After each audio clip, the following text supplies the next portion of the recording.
Good morning, Frank. Good morning. Good morning. Frank? This is my term. Frank, where's Barefoot Bay? I beg your pardon? Where is Barefoot Bay? South of Palm Bay. It's on the east coast of Florida. It's in Brevard County. It's the south end of Brevard County. Got it. All right. It's just south of Melbourne. Great. Well, thanks for the call. How can we help you? I'm over 84.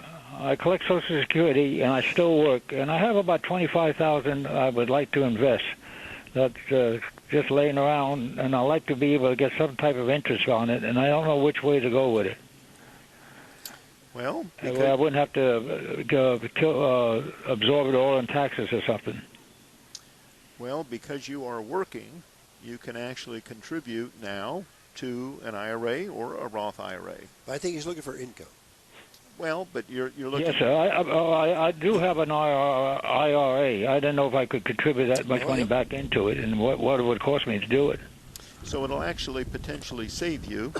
So you can deduct contributions you make to an IRA, or you can put money into a Roth IRA and not take a deduction, but then that can be left to your heirs tax-free.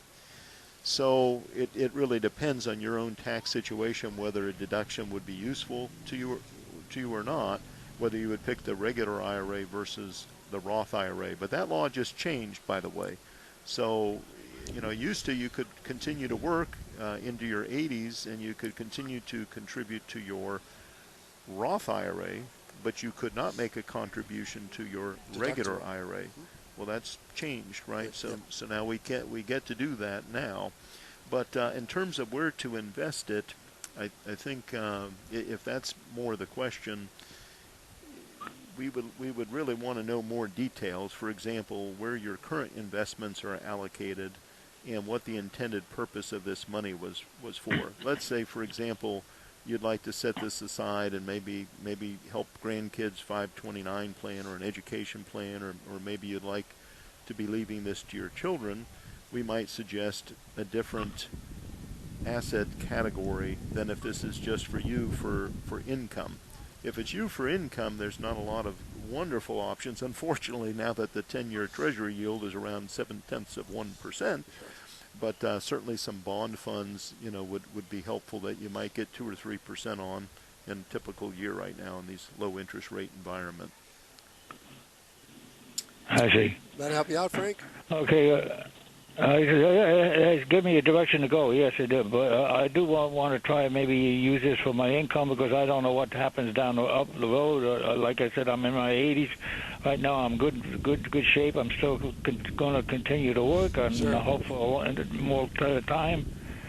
And whatever's left over is going to go to my heirs. But in the meanwhile, I might need it for my own income. Sure. Right. So I would look at your tax situation, maybe talk to your preparer and see whether it would benefit you to contribute to an IRA or whether a Roth IRA makes more sense. And you can get tax-free income today in the range of about 4% in a tax-free bond fund. If that, but the problem that you have investing in bonds today is that the value of those bonds are going to deteriorate as interest rates go up.